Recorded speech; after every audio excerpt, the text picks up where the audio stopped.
คลีล่าสัตว์เมาคลีล่าสัตว์ข้าแช่คานข้าแช่คานทะลกหนังมันออกมาหมดทะลกหนังมันออกมาหมดมันฆ่าวัว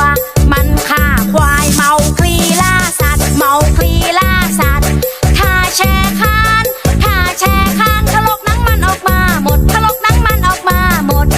มันฆ่าวัวมันฆ่าควายกำลังสนุกอยู่พอดีเลยค่ะเมื่อกี้เต้นเพลงเมาคลีล่าสัตว์นะคะสนุกไหมคะเด็กๆกำลังเพลินเลยเดี๋ยวเรามาเจอกันคลิปที่2นะคะวันนี้คุณครูสิมีเพื่อนมา1คนเป็นคุณครูที่อยู่ด้วยกันกับครูสินั่นเองนะคะเชิญค่ะสวัสดีค่ะเด็กๆคุณครูแบลนะคะเดี๋ยวเราจะได้เจอกันตอนเปิดเทอมค่ะคุณครูแมวจะมาอยู่ช่วยคุณครูสิที่ห้องเนอร์เซอรี่นะคะแล้วเราก็จะได้มาสนุกด้วยกันกับคุณครูสิแล้วก็คุณครูแมวนะคะเดี๋ยวตอนนี้เดี๋ยวเราไปฟังนิทานกันดีกว่านะคะคุณครูแมวค่ะเด็กๆไปฟังนิทานเลยค่ะเด็กๆคะเวลาต่อไปนี้เราจะมาฟังนิทานกันนะคะ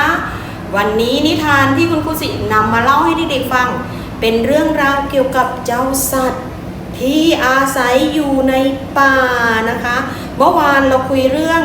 เจ้าสัตว์เลี้ยงที่เราเลี้ยงไว้ในบ้านแล้วก็เป็นสัตว์เลี้ยงของเรานะคะส่วนวันนี้เราจะคุยกันเรื่องสัตว์ป่าคุณครูสิก็จะเล่านิทานให้เด็กๆฟัง1เรื่องนะคะมีชื่อเรื่องว่าฉันชอบไอศกรีมนะคะมาดูซิว่าในเรื่องนี้เด็กๆจะได้เจอกับใครบ้าง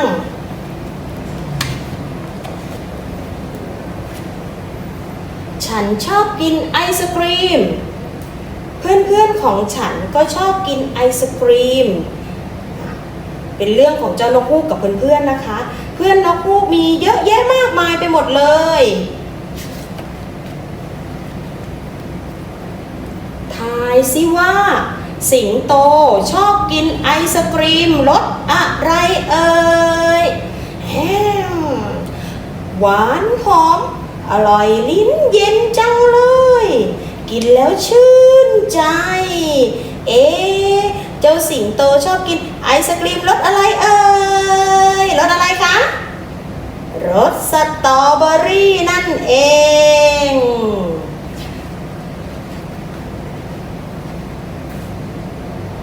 ทายสิว่า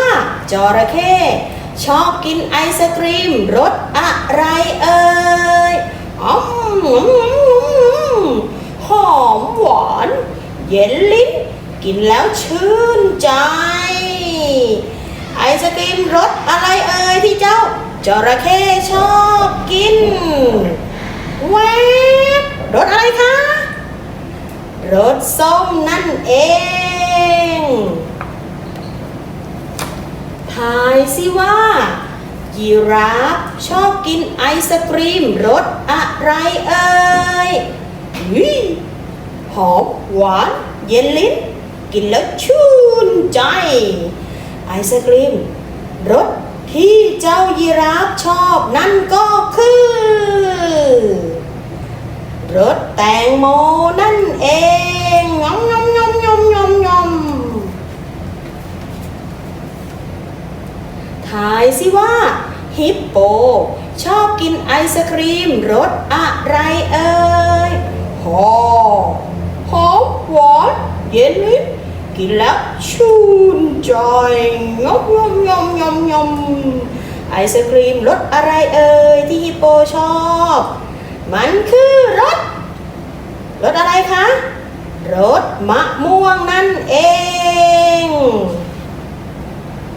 มาดูตัวต่อไปสิตัวอะไรคะทายสิว่า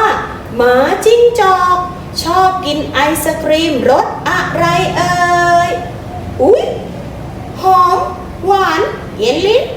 กินแล้วชื่นใจไอศกรีมที่หมาจิ้งจอกชอบก็คือรสลิ้นจี่ไงล่ะว้าวอร่อยจังเลยต ต่อไป มาทายสิว่า เจ้าเม่นชอบกินไอศกรีมรสอะไรเอ่ยหอมหวานเย็นลิ้นกินแล้วชื่นใจที่สุดเลยไอศกรีมที่เจ้าเม่นชอบก็คือไอศกรีมรสทุเรียนนั่นเองว้าวน่ากินจังเลย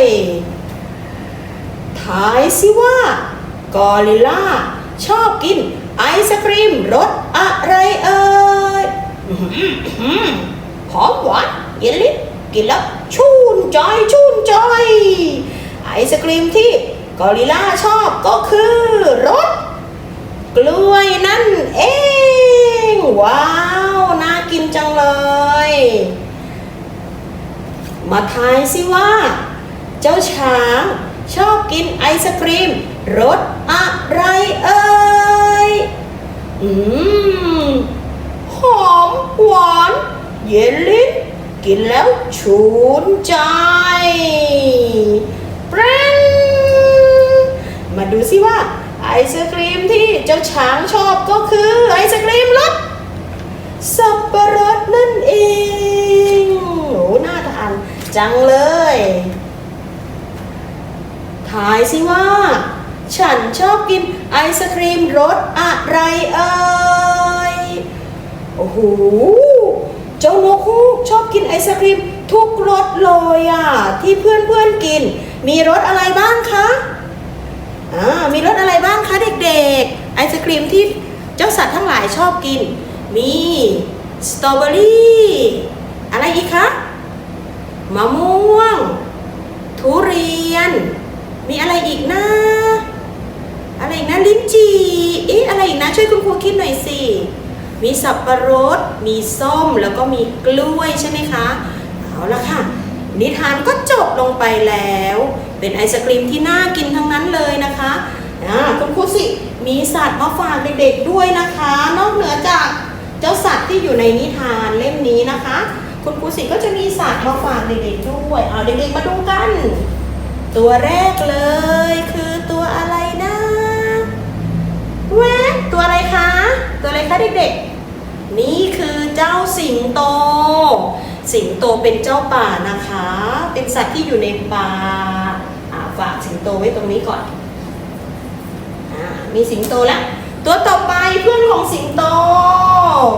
เป็นพี่บ้มใหญ่แห่งป่าเลยแหละตัวอะไรคะเจ้าช้างก็อยู่ในป่าเหมือนกันนะคะเด็กๆชอบช้างไหมคะโอ้ช้างน้อยน่ารักเอาฝากไว้ตรงไหนดิเอาช้างไว้ตรงนี้แล้วกันตัวต่อไปคอยาวๆเลยนั่นก็คือเจ้ายีราฟนั่นเองยีราฟคอยาวมากๆเลยยีราฟก็ชอบอยู่ในป่าเหมือนกันนะคะตัวต่อไปคือตัวอะไรอีกมีเสียงร้องเจี๊ยบตัวอะไรคะเจ้าลิงนั่นเองเจ้าลิงก็อาศัยอยู่ในป่าเหมือนเพื่อนๆนะคะเจ้าลิงอาศัยอยู่ในป่าเหมือนกันเจ้าลิงชอบปีนต้นไม้ด้วยนะคะตัวต่อไปคุณครูสิเอาอะไรมาอีกเนาะนี่อยู่ในนิทานก็มีนะคะเจ้าหมาจิ้งจอกนั่นเองเจ้าหมาจิ้งจอกก็เป็นสัตว์ป่าเหมือนกันนี่หมดหรือยังยังเหลืออยู่นี่ตัวลายมีสีขาวกับสีดำนะคะนั่นก็คือเจ้าอะไรคะเจ้าหมาลายนั่นเองเจ้าหมาลายก็เป็นสัตว์ป่าตัวหนึ่งเหมือนกันยังไม่หมดเหลืออีกไหมเจ้าตัวนี้ตัวเล็กๆนะคะนี่ก็คือเจ้าหนูนั่นเองเจ้าหนูตัวเล็กตัวน้อยนะคะก็ชอบอยู่ในป่าเดินเหมือนกันเอาไว้ตรงไหนดิตรงนี้นะนี่และตัวสุดท้ายที่จะพามาให้เด็กๆรู้จักนั่นก็คือเจ้า เต่าตวมเตียมนั่นเอง เจ้าเต่าตวมเตียมนะคะ นี่เจ้าเต่าเป็นตัวสุดท้ายมาช้ากว่าเพื่อนให้อยู่ตรงนี้ละกัน นี่คือเป็นบรรดาเหล่าสัตว์ป่าที่เด็กๆได้รู้จักจากคุณครูในวันนี้นะคะ มีหลายตัวเต็มไปหมดเลยนะคะ แล้วยังมีอีกเยอะแยะมากมายเลยนะคะ ที่เป็นสัตว์ป่าไม่ใช่มีเฉพาะแค่นี้นะคะ ยังมีอีกเยอะแยะมากมายเด็กๆชวนคุณพ่อคุณแม่ไปดูไปชมได้เราจะเห็นได้ที่สวนสัตว์นะคะวันนี้คุณครูสิพามารู้จักกับสัตว์ป่าแค่นี้ก่อนเดี๋ยวพรุ่งนี้เรามาเจอกันอีกคุณครูสิก็จะพาเจ้าสัตว์อยู่ชนิดหนึ่งมาให้เด็กๆได้รู้จักเหมือนกันแต่ตอนนี้ยังไม่บอกแล้วพรุ่งนี้ก็จะเป็นนิทานมาให้ฟังอีกด้วยนะคะเดี๋ยววันนี้เราไปพักกันดีกว่าเดี๋ยวก่อนไปมาเต้นกันดีกว่าเนาะเอาเพลงเดิมดีไหมคะเดี๋ยวเราไปฟังเพลงเดิมดีกว่าเพลงเมาคลีล่าสัตว์ค่ะบ๊ายบาย